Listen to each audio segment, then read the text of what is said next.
بسم الله الرحمن الرحيم.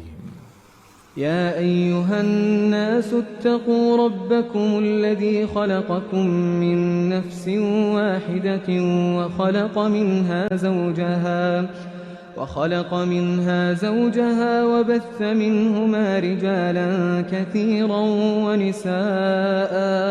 واتقوا الله الذي تساءلون به والأرحام إن الله كان عليكم رقيبا وآتوا اليتامى أموالهم ولا تتبدلوا الخبيث بالطيب ولا تأكلوا أموالهم إلى أموالكم إنه كان حوبا كبيرا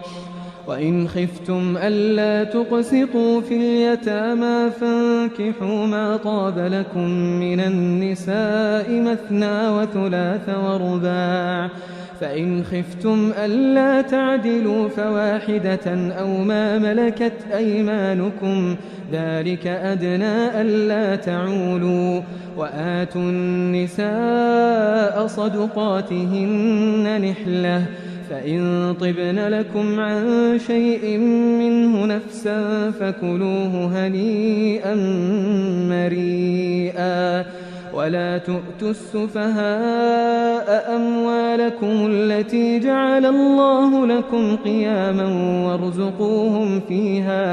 وارزقوهم فيها واكسوهم وقولوا لهم قولا معروفا وابتلوا اليتامى حتى إذا بلغوا النكاح فإن آنستم منهم رشدا فادفعوا إليهم أموالهم ولا تأكلوها إسرافا وبدارا أن يكبروا ومن كان غنيا فليستعفف ومن كان فقيرا فليأكل بالمعروف فإذا دفعتم إليهم أموالهم فأشهدوا عليهم وكفى بالله حسيبا للرجال نصيب مما ترك الوالدان والأقربون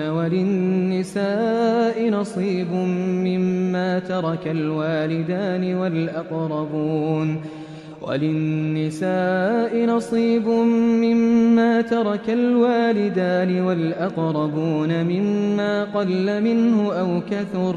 نصيبا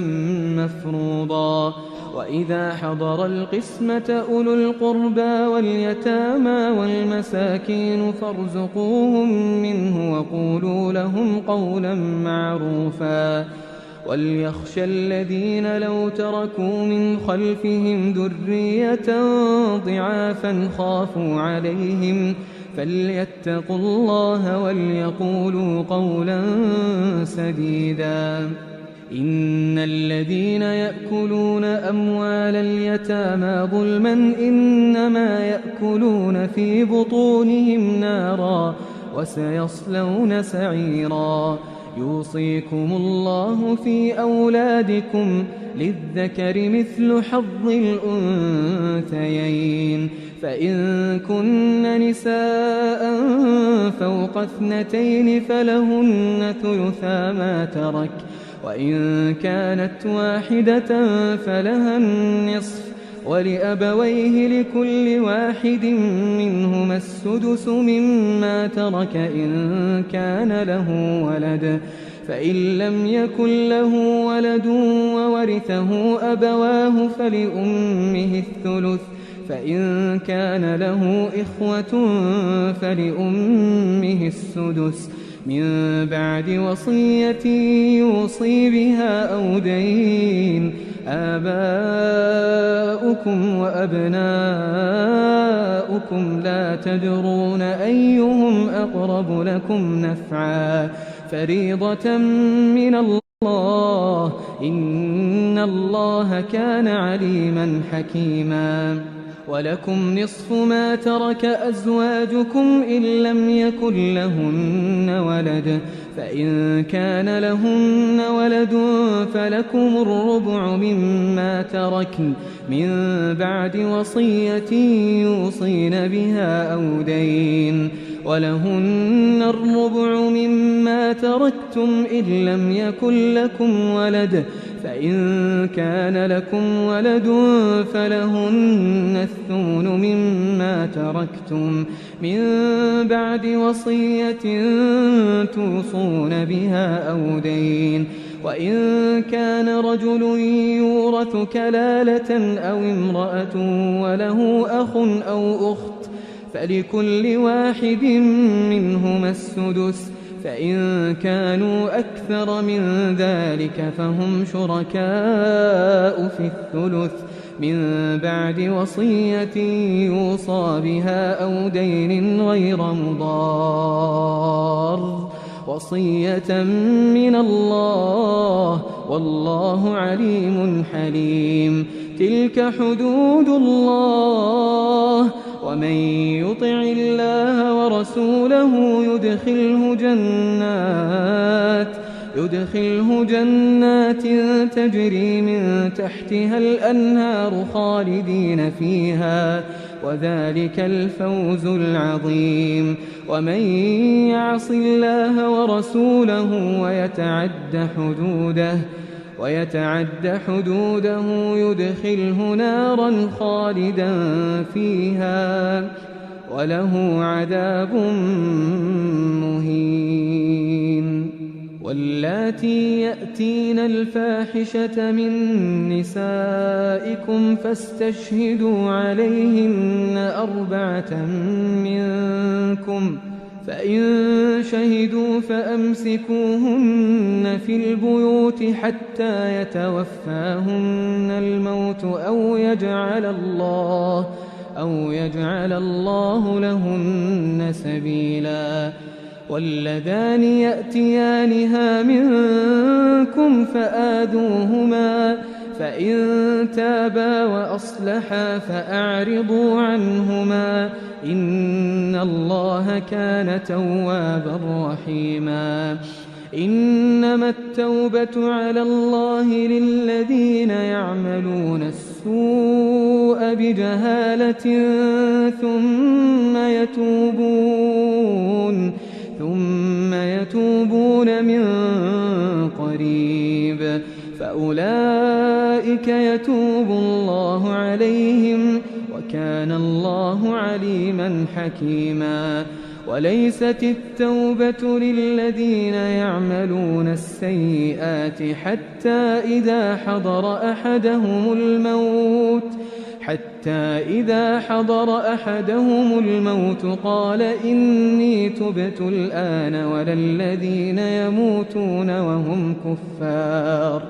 أولئك أعتدنا لهم عذابا أليما. يا أيها الذين آمنوا لا يحل لكم أن ترثوا النساء كرها ولا تعضلوهن لتذهبوا ببعض ما آتيتموهن إلا أن يأتين بفاحشة مبينة، وعاشروهن بالمعروف، فإن كرهتموهن فعسى أن تكرهوا شيئا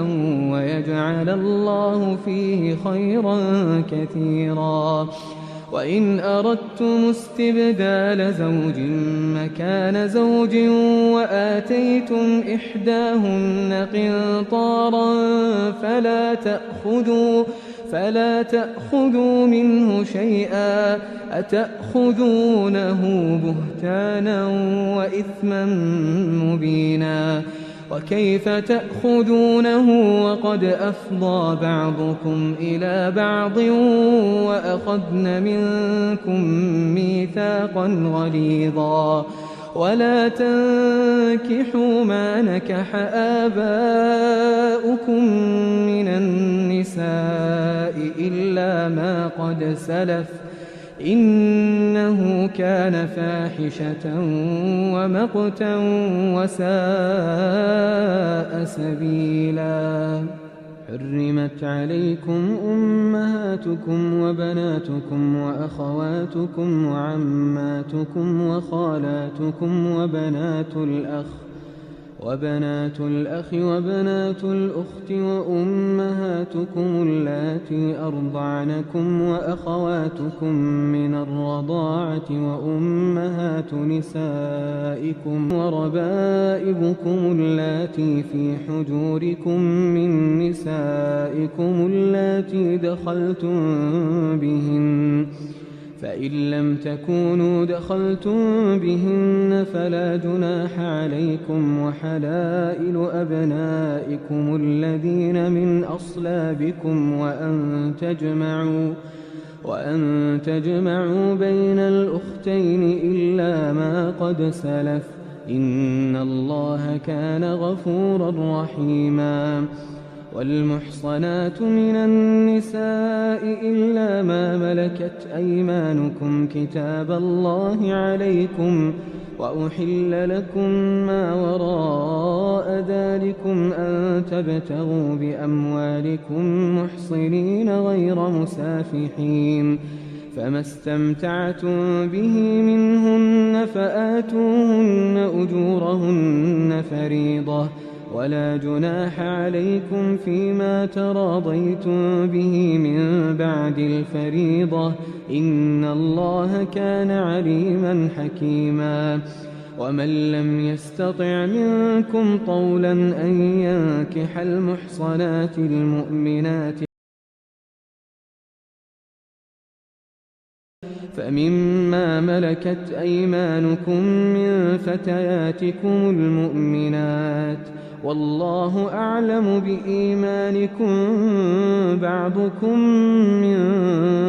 بعض، فانكحوهن بإذن أهلهن وآتوهن أجورهن بالمعروف محصنات غير مسافحات ولا متخذات أخدان، فإذا أحصن فإن أتين بفاحشة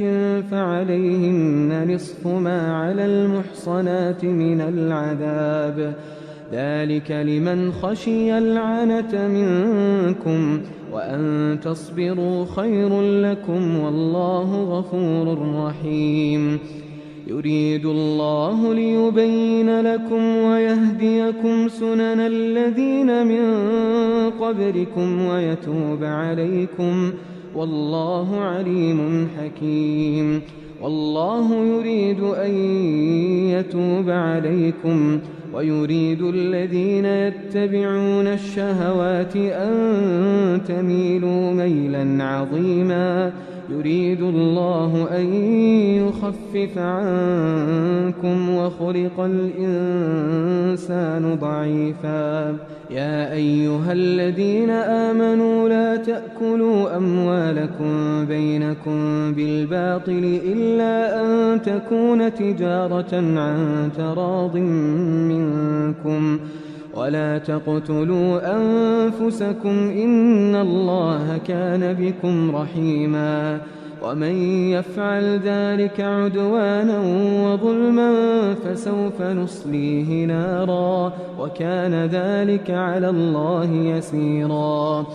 إن تجتنبوا كبائر ما تنهون عنه نكفر عنكم سيئاتكم وندخلكم مدخلا كريما. ولا تتمنوا ما فضل الله به بعضكم على بعض، للرجال نصيب مما اكتسبوا وللنساء نصيب مما اكتسبن، واسألوا الله من فضله إن الله كان بكل شيء عليما. ولكل جعلنا موالي مما ترك الوالدان والأقربون والذين عقدت أيمانكم فآتوهم نصيبهم إن الله كان على كل شيء شهيدا. الرجال قوامون على النساء بما فضل الله بعضهم على بعض وبما أنفقوا من أموالهم، فالصالحات قانتات حافظات للغيب بما حفظ الله،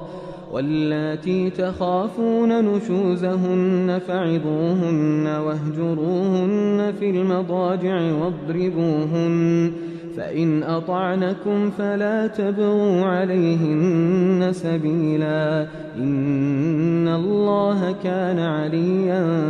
كبيرا. وإن خفتم شقاق بينهما فابعثوا حكما من أهله وحكما من أهلها، إن يريدا إصلاحا يوفق الله بينهما، إن الله كان عليما خبيرا. واعبدوا الله ولا تشركوا به شيئا وبالوالدين إحسانا وبذي القربى واليتامى والمساكين والجار ذي القربى والجار الجنب والصاحب بالجنب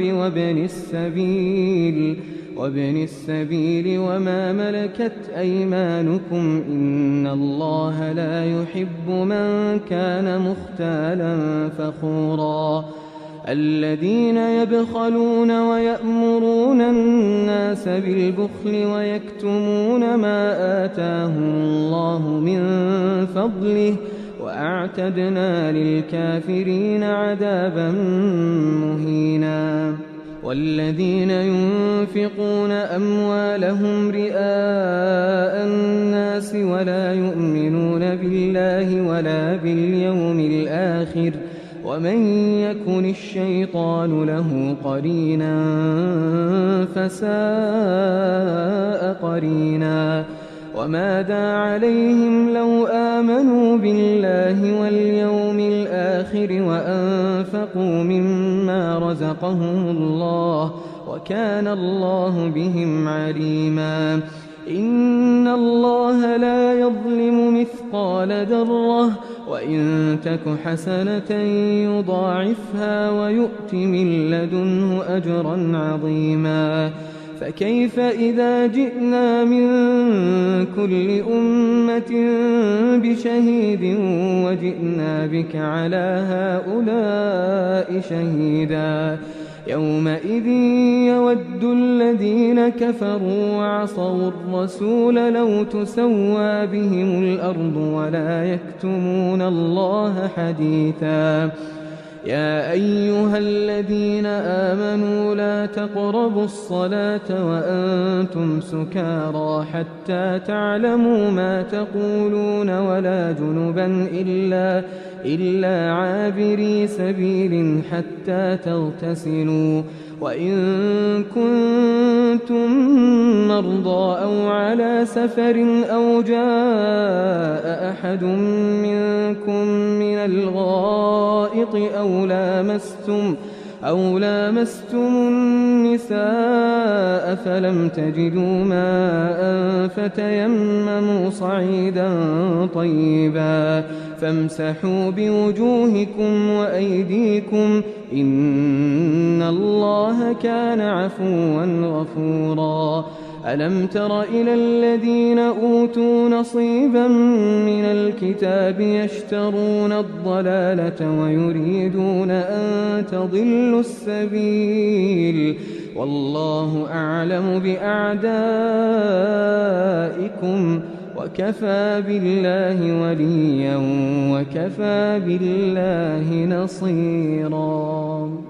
من الذين هادوا يحرفون الكلم عن مواضعه ويقولون سمعنا وعصينا واسمع غير مسمع وراعنا ليا بألسنتهم وطعنا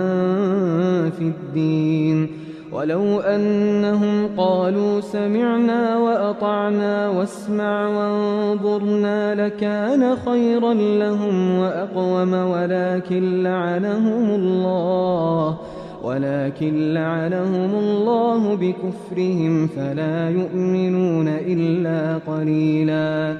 يا أيها الذين أوتوا الكتاب آمنوا بما نزلنا مصدقا لما معكم من قبل أن نطمس وجوها فنردها على أدبارها أو نلعنهم كما لعنا أصحاب السبت وكان أمر الله مفعولا. إن الله لا يغفر أن يشرك به ويغفر ما دون ذلك لمن يشاء ومن يشرك بالله فقد افترى إثما عظيما. ألم تر إلى الذين يزكون أنفسهم بل الله يزكي من يشاء ولا يظلمون فتيلا. انظر كيف يفترون على الله الكذب وكفى به إثما مبينا. ألم تر إلى الذين أوتوا نصيبا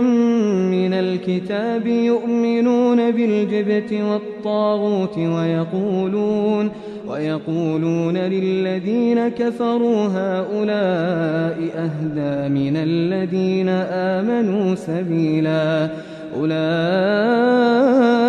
الذين لعنهم الله ومن يلعن الله فلن تجد له نصيرا. أم لهم نصيب من الملك فإذا لا يؤتون الناس نقيرا. أم يحسدون الناس على ما آتاهم الله من فضله فقد آتينا آل إبراهيم الكتاب والحكمة وآتيناهم ملكا عظيما. فمنهم من آمن به ومنهم من صد عنه وكفى بجهنم سعيرا. إن الذين كفروا بآياتنا سوف نصليهم نارا كلما نضجت جلودهم بدلناهم جلودا غيرها ليذوقوا العذاب إن الله كان عزيزا حكيما. والذين آمنوا وعملوا الصالحات سندخلهم جنات تجري من تحتها الأنهار خالدين فيها أبدا لهم فيها أزواج مطهرة وندخلهم ظلا ظليلا. إن الله يأمركم أن تؤدوا الأمانات إلى أهلها وإذا حكمتم بين الناس أن تحكموا بالعدل إن الله نعما يعظكم به إن الله كان سميعا بصيرا. يا أيها الذين آمنوا أطيعوا الله وأطيعوا الرسول وأولي الأمر منكم فإن تنازعتم في شيء فردوه إلى الله والرسول إن كنتم تؤمنون بالله واليوم الآخر ذلك خير وأحسن تأويلا. ألم تر إلى الذين يزعمون أنهم آمنوا بما أنزل إليك وما أنزل من قبلك يريدون أن يتحاكموا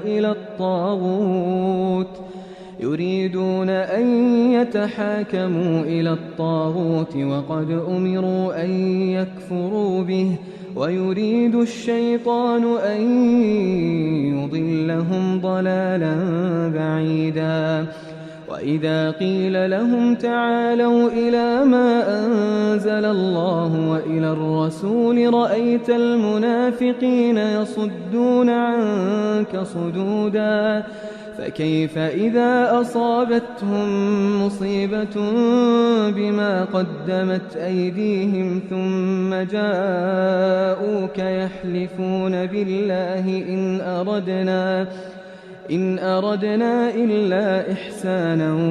وتوفيقا أولئك الذين يعلم الله ما في قلوبهم فأعرض عنهم وعظهم وقل لهم في أنفسهم قولا بليغا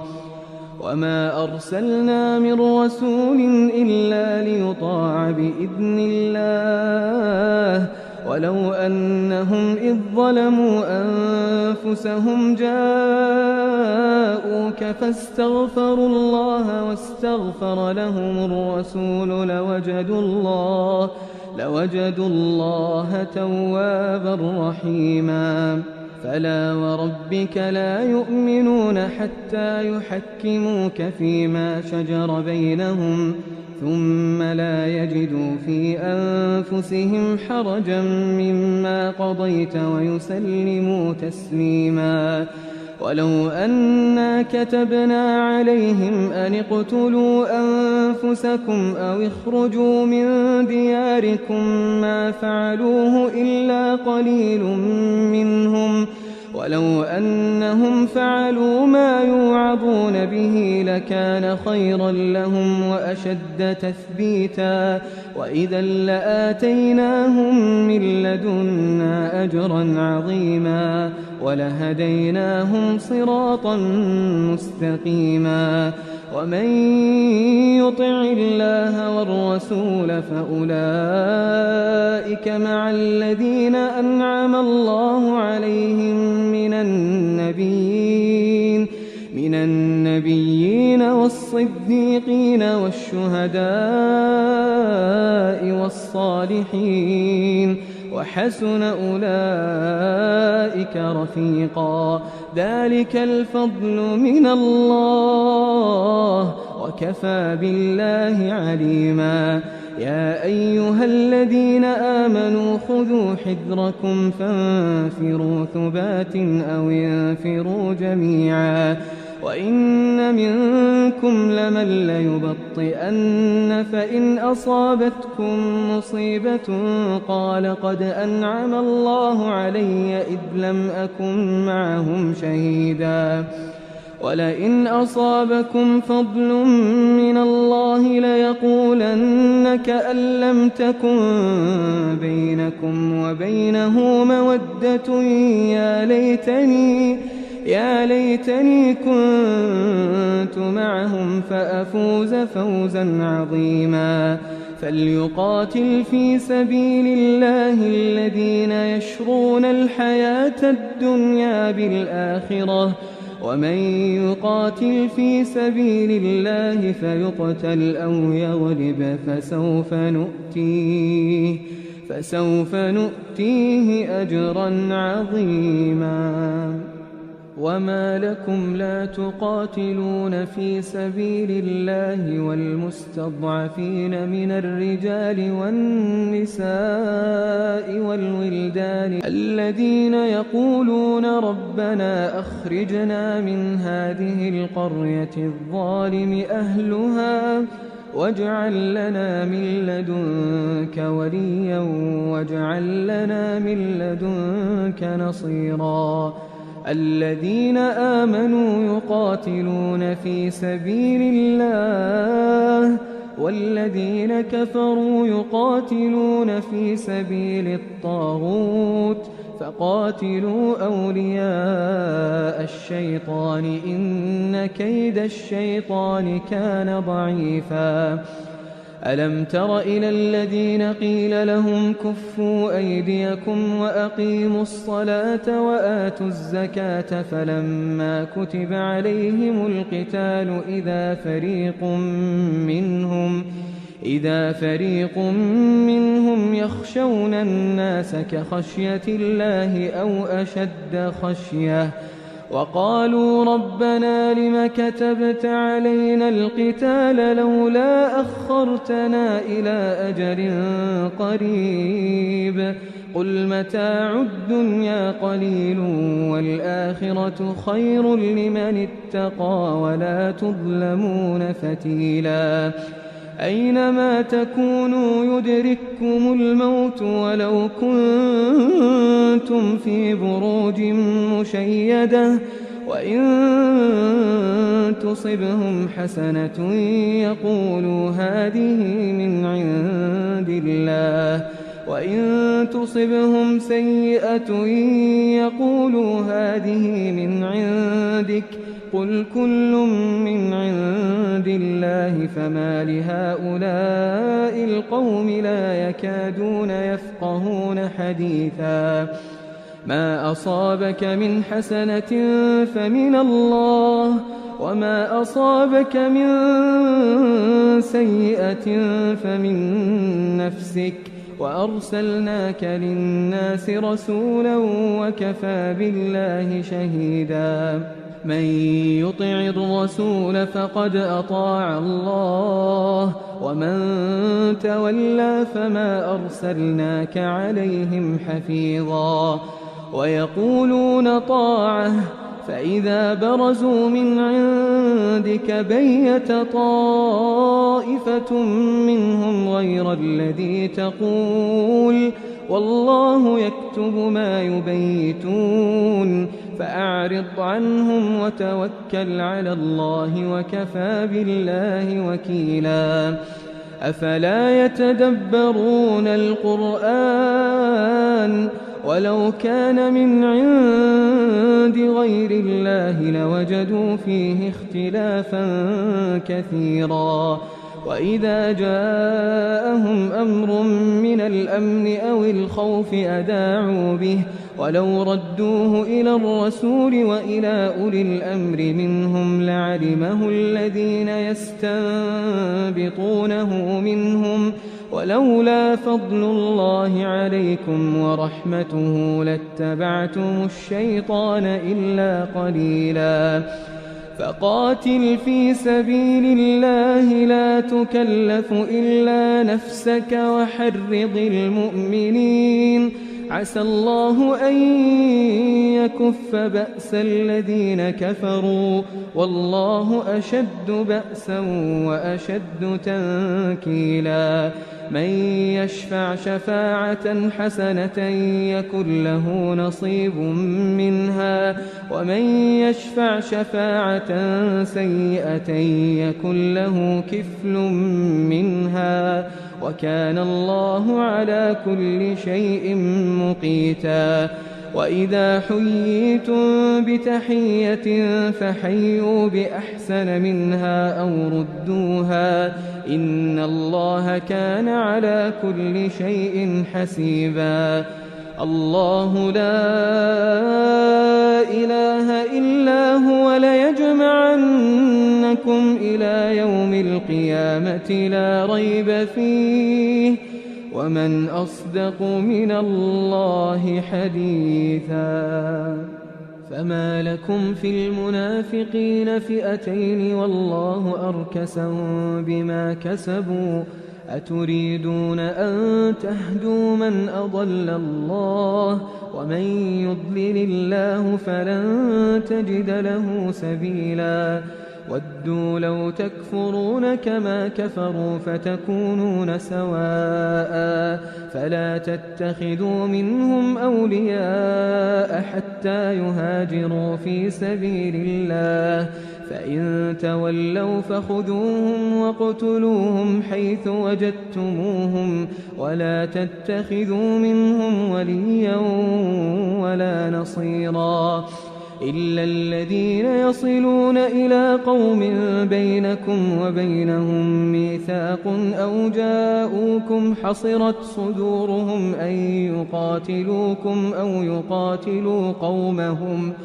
ولو شاء الله لسلطهم عليكم فلقاتلوكم فإن اعتزلوكم فلم يقاتلوكم وألقوا إليكم السلم فما جعل الله لكم عليهم سبيلا ستجدون آخرين يريدون أن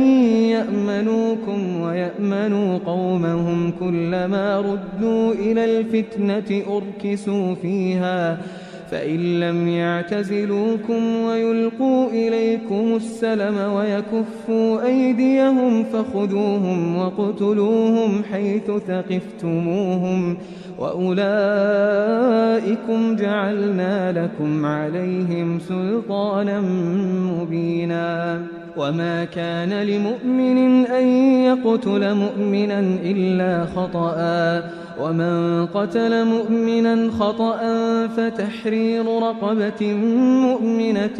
ودية مسلمة إلى أهله إلا أن يصدقوا فإن كان من قوم عدو لكم وهو مؤمن فتحرير رقبة مؤمنة وإن كان من قوم بينكم وبينهم ميثاق فدية مسلمة إلى أهله وتحرير رقبة مؤمنة فمن لم يجد فصيام شهرين متتابعين توبة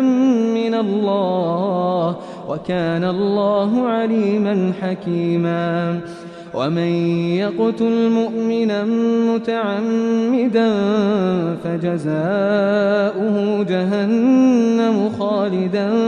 فيها وغضب الله عليه ولعنه وأعد له عذابا عظيما يا أيها الذين آمنوا إذا ضربتم في سبيل الله فتبينوا ولا تقولوا لمن ألقى إليكم السلام لست مؤمنا تبتغون عرض الحياة الدنيا فعند الله مغانم كثيرة كذلك كنتم من قبل فمن الله عليكم فتبينوا إن الله كان بما تعملون خبيرا لا يستوي القاعدون من المؤمنين غير أولي الضرر والمجاهدون في سبيل الله بأموالهم وأنفسهم فضل الله المجاهدين بأموالهم وأنفسهم على القاعدين درجة وكلا وعد الله الحسنى وفضل الله المجاهدين على القاعدين أجرا عظيما درجات منه ومغفرة ورحمة وكان الله غفورا رحيما إن الذين توفاهم الملائكة ظالمي أنفسهم قالوا فيم كنتم قالوا كنا مستضعفين في الأرض قالوا ألم تكن أرض الله واسعة فتهاجروا فيها فأولئك مأواهم جهنم وساءت مصيرا إلا المستضعفين من الرجال والنساء والولدان لا يستطيعون حيلة ولا يهتدون سبيلا فأولئك عسى الله أن يعفو عنهم وكان الله عفوا غفورا ومن يهاجر في سبيل الله يجد في الأرض مراغما كثيرا وسعة ومن يخرج من بيته مهاجرا إلى الله ورسوله ثم يدركه الموت فقد وقع أجره على الله وكان الله غفورا رحيما وإذا ضربتم في الأرض فليس عليكم جناح أن تقصروا من الصلاة إن خفتم أن يفتنكم الذين كفروا إن الكافرين كانوا لكم عدوا مبينا وإذا كنت فيهم فأقمت لهم الصلاة فلتقم طائفة منهم معك وليأخذوا أسلحتهم فإذا سجدوا فليكونوا من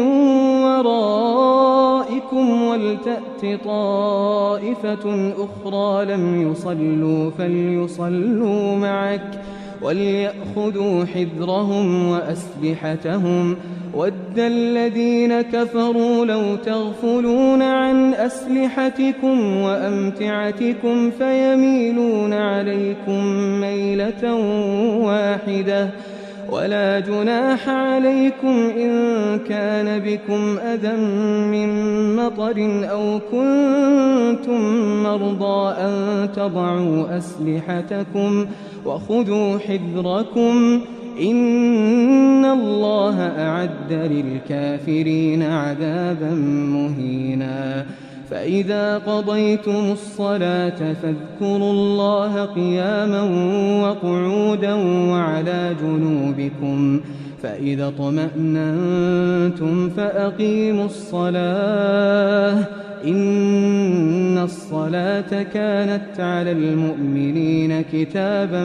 موقوتا ولا تهنوا في ابتغاء القوم إن تكونوا تألمون فإنهم يألمون كما تألمون وترجون من الله ما لا يرجون وكان الله عليما حكيما إنا أنزلنا إليك الكتاب بالحق لتحكم بين الناس بما أراك الله ولا تكن للخائنين خصيما واستغفر الله إن الله كان غفورا رحيما ولا تجادل عن الذين يختانون أنفسهم إن الله لا يحب من كان خوانا أثيما يستخفون من الناس ولا يستخفون من الله وهو معهم إذ يبيتون ما لا يرضى من القول وكان الله بما يعملون محيطا ها أنتم هؤلاء جادلتم عنهم في الحياة الدنيا فمن يجادل الله عنهم يوم القيامة أم من يكون عليهم وكيلا ومن يعمل سوءا أو يظلم نفسه ثم يستغفر الله يجد الله غفورا رحيما ومن يكسب إثما فإنما يكسبه على نفسه وكان الله عليما حكيما ومن يكسب خطيئة أو إثما ثم يرم به بريئا فقد احتمل بهتانا وإثما مبينا ولولا فضل الله عليك ورحمته لهمت طائفة منهم أن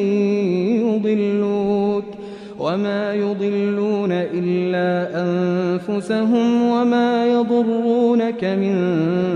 شيء وأنزل الله عليك الكتاب والحكمة وعلمك ما لم تكن تعلم وكان فضل الله عليك عظيما لا خير في كثير من نجواهم إلا من أمر بصدقة أو معروف أو إصلاح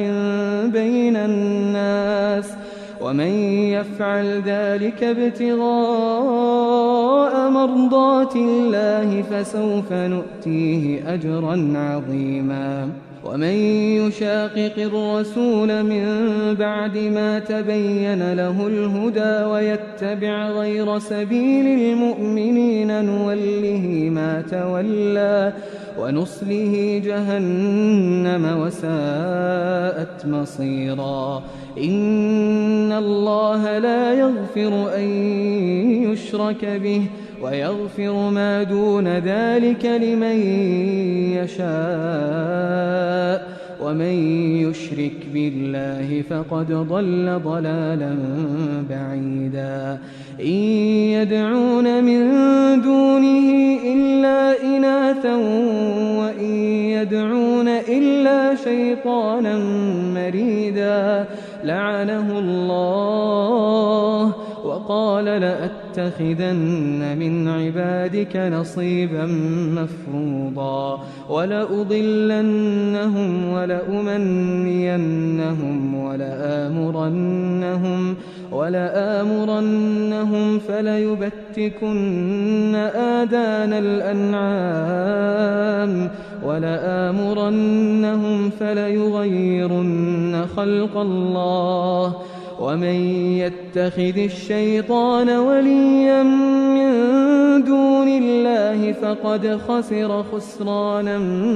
مبينا. يعدهم ويمنيهم وما يعدهم الشيطان إلا غرورا. أولئك مأواهم جهنم ولا يجدون عنها محيصا. والذين آمنوا وعملوا الصالحات سندخلهم جنات تجري من تحتها الأنهار خالدين فيها أبدا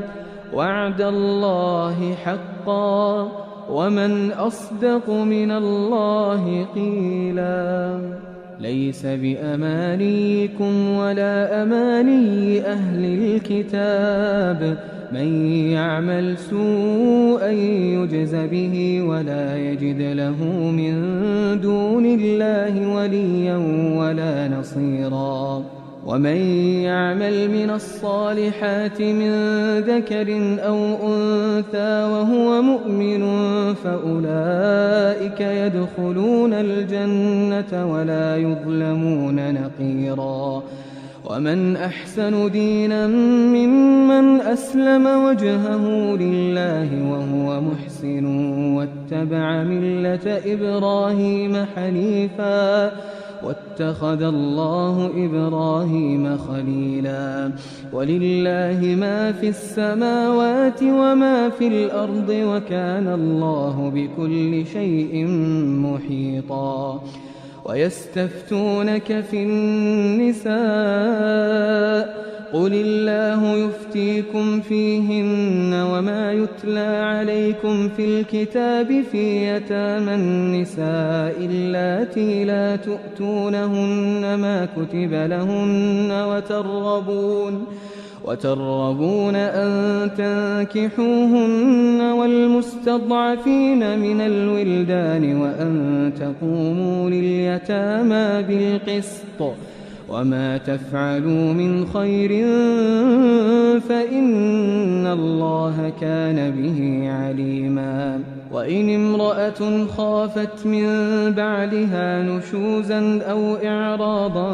فلا جناح عليهما أن يصلحا بينهما صلحا والصلح خير وأحضرت الأنفس الشح وإن تحسنوا وتتقوا فإن الله كان بما تعملون خبيرا. ولن تستطيعوا أن تعدلوا بين النساء ولو حرصتم فلا تميلوا كل الميل فتذروها كالمعلقة وإن تصلحوا وتتقوا فإن الله كان غفورا رحيما. وإن يتفرقا يغن الله كلا من سعته وكان الله واسعا حكيما. ولله ما في السماوات وما في الأرض. ولقد وصينا الذين أوتوا الكتاب من قبلكم وإياكم أن اتقوا الله، وإن تكفروا فإن لله ما في السماوات وما في الأرض، وكان الله غنيا حميدا. ولله ما في السماوات وما في الأرض، وكفى بالله وكيلا. إن يشأ يذهبكم أيها الناس ويأت بآخرين، وكان الله على ذلك قديرا. من كان يريد ثواب الدنيا فعند الله ثواب الدنيا والآخرة، وكان الله سميعا بصيرا. يا أيها الذين آمنوا كونوا قوامين بالقسط شهداء لله ولو على أنفسكم أو الوالدين والأقربين. إن يكن غنيا أو فقيرا فالله أولى بهما، فلا تتبعوا الهوى أن تعدلوا، وإن تلووا أو تعرضوا فإن الله كان بما تعملون خبيرا. يا أيها الذين آمنوا بالله ورسوله والكتاب الذي نزل على رسوله والكتاب الذي أنزل من قبل، ومن يكفر بالله وملائكته وكتبه ورسله واليوم الآخر فقد ضل ضلالا بعيدا. إن الذين آمنوا ثم كفروا ثم آمنوا ثم كفروا ثم ازدادوا كفرا لم يكن الله ليغفر لهم ولا ليهديهم سبيلا. بشر المنافقين بأن لهم عذابا أليما. الذين يتخذون الكافرين أولياء من دون المؤمنين أيبتغون عندهم العزة فإن العزة لله جميعا. وقد نزل عليكم في الكتاب أن إذا سمعتم آيات الله يكفر بها ويستهزأ بها فلا تقعدوا معهم حتى يخوضوا في حديث غيره، إنكم إذا مثلهم، إن الله جامع المنافقين والكافرين في جهنم جميعا. الذين يتربصون بكم فإن كان لكم فتح من الله قالوا ألم نكن معكم، وإن كان للكافرين نصيب قالوا ألم نستحوذ عليكم ونمنعكم من المؤمنين، فالله يحكم بينكم يوم القيامة ولن يجعل الله للكافرين على المؤمنين سبيلا. إن المنافقين يخادعون الله وهو خادعهم، وإذا قاموا إلى الصلاة قاموا كسالى يراءون الناس ولا يذكرون الله إلا قليلا. مذبذبين بين ذلك لا إله هؤلاء ولا إله هؤلاء، ومن يضلل الله فلن تجد له سبيلا. يا أيها الذين آمنوا لا تتخذوا الكافرين أولياء من دون المؤمنين، أتريدون أن تجعلوا لله عليكم سلطانا مبينا. إن المنافقين في الدرك الأسفل من النار، ولن تجد لهم نصيرا إلا الذين تابوا وأصلحوا واعتصموا بالله وأخلصوا دينهم لله فأولئك مع المؤمنين وسوف يؤتي الله المؤمنين أجرا عظيما ما يفعل الله بعذابكم إن شكرتم وآمنتم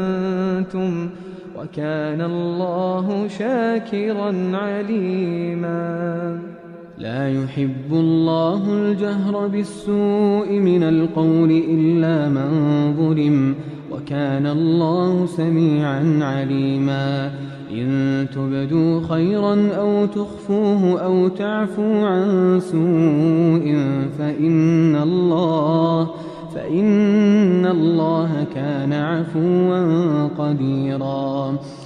إن الذين يكفرون بالله ورسله ويريدون أن يفرقوا بين الله ورسله ويقولون نؤمن ببعض ونكفر ببعض ويريدون أن يتخذوا بين ذلك سبيلا أولئك هم الكافرون حقا وأعتدنا للكافرين عذابا مهينا والذين آمنوا بالله ورسله ولم يفرقوا بين أحد منهم أولئك سوف يؤتيهم أجورهم وكان الله غفورا رحيما يسألك أهل الكتاب أن تنزل عليهم كتابا من السماء فقد سألوا موسى أكبر من ذلك فقالوا أرنا الله جهرة فأخذتهم الصاعقة بظلمهم ثم اتخذوا العجل من بعد ما جاءتهم البينات فعفونا عن ذلك وآتينا موسى سلطانا مبينا ورفعنا فوقهم الطور بميثاقهم وقلنا لهم ادخلوا الباب سجدا وقلنا لهم لا تعدوا في السبت وأخذنا منهم ميثاقا غليظا فبما نقضهم ميثاقهم وكفرهم بآيات الله وقتلهم الأنبياء بغير حق وقولهم قلوبنا غلف بل طبع الله عليها بكفرهم فلا يؤمنون إلا قليلا وبكفرهم وقولهم على مريم بهتانا عظيما وقولهم إنا قتلنا المسيح عيسى ابن مريم رسول الله وما قتلوه وما صلبوه ولكن شبه لهم وإن الذين اختلفوا فيه لفي شك منه ما لهم به من علم إلا اتباع الظن وما قتلوه يقينا بل رفعه الله إليه وكان الله عزيزا حكيما وإن من أهل الكتاب إلا ليؤمنن به قبل موته ويوم القيامة يكون عليهم شهيدا فبظلم من الذين هادوا حرمنا عليهم طيبات أحلت لهم وبصدهم عن سبيل الله كثيرا وأخذهم الربا وقد نهوا عنه وأكلهم أموال الناس بالباطل وأعتدنا للكافرين منهم عذابا أليما لكن الراسخون في العلم منهم والمؤمنون يؤمنون بما أنزل إليك وما أنزل من قبلك والمقيمين الصلاة والمؤتون الزكاة والمؤمنون بالله واليوم الآخر أولئك سنؤتيهم أجرا عظيما إنا أوحينا إليك كما أوحينا إلى نوح والنبيين من بعده وأوحينا إلى إبراهيم وإسماعيل وإسحاق ويعقوب والأسباط وعيسى وأيوب ويونس وهارون وسليمان وآتينا داود زبورا ورسلا قد قصصناهم عليك من قبل ورسلا لم نقصصهم عليك وكلم الله موسى تكليما رسلا مبشرين ومنذرين لئلا يكون للناس على الله حجة بعد الرسل وكان الله عزيزا حكيما لكن الله يشهد بما أنزل إليك أنزله بعلمه والملائكة يشهدون وكفى بالله شهيدا إن الذين كفروا وصدوا عن سبيل الله قد ضلوا ضلالا بعيدا إن الذين كفروا وظلموا لم يكن الله ليغفر لهم ولا ليهديهم طريقا إلا طريق جهنم خالدين فيها أبدا وكان ذلك على الله يسيرا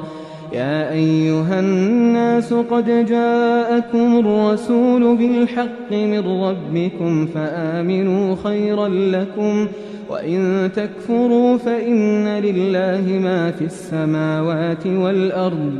وكان الله عليما حكيما يا أهل الكتاب لا تغلوا في دينكم ولا تقولوا على الله إلا الحق إنما المسيح عيسى بن مريم رسول الله وكلمته ألقاها إلى مريم وروح منه فآمنوا بالله ورسله ولا تقولوا ثلاثة انتهوا خيرا لكم إنما الله إله واحد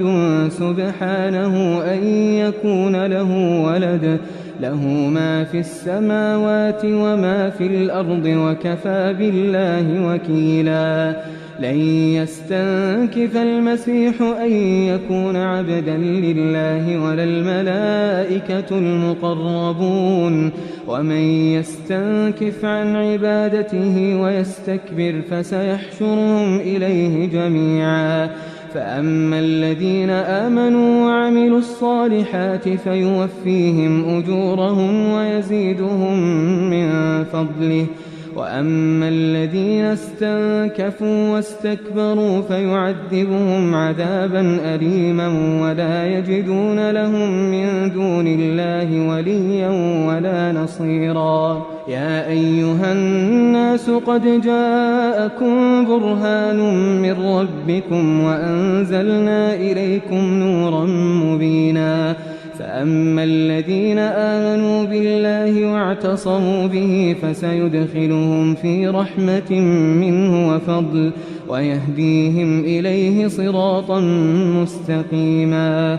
يستفتونك قل الله يفتيكم في الكلالة إن امرؤ هلك ليس له ولد وله أخت فلها نصف ما ترك وهو يرثها إن لم يكن لها ولد فإن كانت اثنتين فلهما الثلثان مما ترك وإن كانوا إخوة رجالا ونساء فللذكر مثل حظ